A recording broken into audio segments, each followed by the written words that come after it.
پہلے تو یہ سمجھیں استخارہ کہتے کسے ہیں۔ استخارہ جو ہے وہ خیر سے نکلا ہے، باب استفعال کا مصدر ہے اور باب استفعال کا خاصہ ہوتا ہے طلب ماخذ۔ تو استخارہ کا معنی ہوتا ہے خیر طلب کرنا، یعنی بندہ اللہ تبارک و تعالیٰ سے خیر طلب کرتا ہے۔ کسی معاملے میں اسے جب تردد ہوتا ہے یا تذبذب ہوتا ہے تو بندہ اللہ کے حضور دست دعا دراز کر کے اللہ سے مشورہ کرتا ہے اور اللہ سے دعا مانگتا ہے کہ یا اللہ میں اس میں خیر طلب کرتا ہوں، مجھے اس میں راستہ سجھائی دے جائے، میری رہنمائی فرما۔ یہ ہے استخارے کی اصل، اور یہ استخارے کی جو اصل ہے یہ احادیث طیبہ سے ثابت ہے۔ حضور جان عالم علیہ السلام باقاعدہ استخارہ تعلیم فرمایا کرتے تھے۔ حضرت جابر بن عبداللہ رضی اللہ تعالیٰ عنہ سے روایت ہے، وہ فرماتے ہیں کان نبی صلی اللہ علیہ وسلم یعلمنا الاستخارۃ فی الامور کلھا کالسورۃ من القرآن۔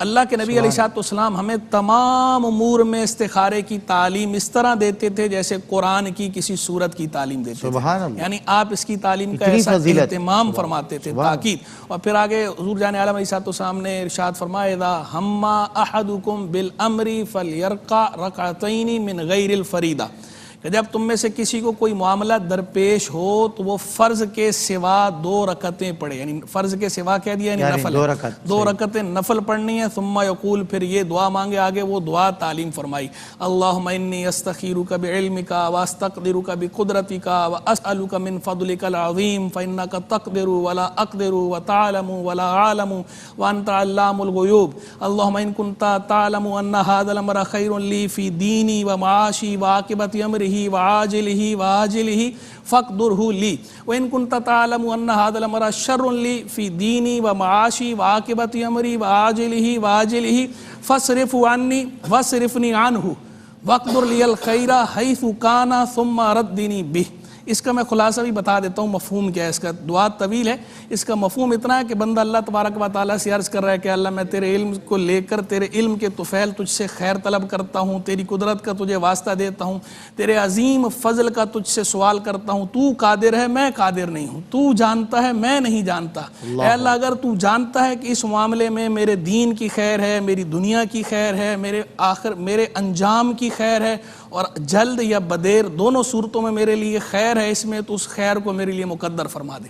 اور اگر تو جانتا ہے کہ اس معاملے میں میرے دین میں شر ہے یا میری دنیا کے لیے شر ہے یا میرے انجام میں شر ہے یا جلد یا بدیر کسی صورت کا اس میں میرے لیے شر ہے تو اس کو مجھ سے پھیر دے، مجھے اس سے پھیر دے، یعنی اس کا خیال میرے دل سے نکال دے اور میرے لیے خیر کو مقدر کر دے، وہ جہاں بھی ہو۔ ثم ردنی بھی، پھر مجھے اس سے راضی کر دے۔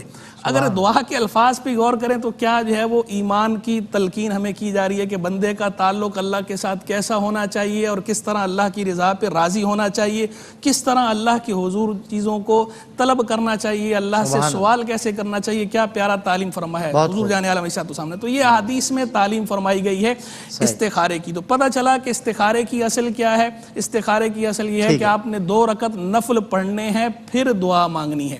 اب یہ جو 2 رکعت نفل کی تعلیم فرمائی ہے، تعلیم اس لیے فرمائی ہے کہ جب بندہ کسی سے کوئی کام ہو تو جا کر اس کا دروازہ کھٹکھٹاتا ہے، تو کام ہمارا اللہ سے ہے، اللہ نے ہمارے کا تو نفل پڑھتے ہیں تاکہ یہ کریم کا دروازہ کھٹکھٹا رہے ہیں، باب رحمت کو دستک دے رہے ہیں۔ من دق باب الکریم انفتح، کریم کا دروازہ جب کوئی کھٹکھٹاتا ہے تو وہ کھل ہی جاتا ہے۔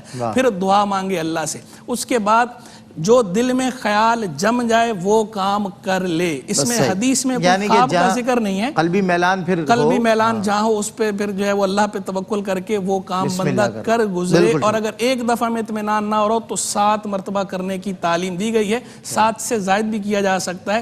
خواب کا حدیث میں ذکر نہیں ہے، بعض مشائخ نے ضرور ذکر کیا ہے کہ اس کے بعد سوئے اگر خواب میں سفید رنگ یا ہرا رنگ دیکھے تو وہ اس بات کی علامت ہے کہ یہ کام اس کے لیے بہتر ہے، اور اگر سرخ دیکھے یا سیاہ دیکھے تو اس بات کی علامت ہے کہ اس کے لیے بہتر نہیں ہے۔ لیکن ایک تو یہ مشائخ کا تجربہ ہے، حدیث میں نہیں ہے۔ دوسرا یہ کہ یہ ان لوگوں کے لیے خواب کے ذریعے جاننا کہ جو خود اپنی نارمل لائف میں سچے ہوتے ہیں اور چیزوں کا ادراک صحیح کر سکتے ہیں۔ جن کو پریشان خواب آتے ہیں ان کے لیے خواب کا حکم نہیں ہے، ان کے لیے یہی ہے کہ وہ جو دعا کریں اور کل بھی اطمینان ہو جائے، بس کر گزریں۔ فرض میں استخارہ نہیں ہے، واجب میں استخارہ نہیں ہے، درکار خیر حاجت استخارہ نیست، نیکی کے کام میں استخارہ نہیں ہے، مباح امور میں استخارہ ہے۔ اور اگر 2 اچھے کام ہیں، مستحب کام ہے، 2 ان میں تعارض ہے، کون سا کریں کون سا اس وقت بہتر ہے ہمارے لیے، اس میں استخارہ ہے۔ فرائض یا واجبات میں استخارہ نہیں اور محرمات میں بھی استخارہ نہیں ہے، گناہ کے کام میں کوئی استخارہ نہیں ہے، وہ کرنا ہی نہیں ہے.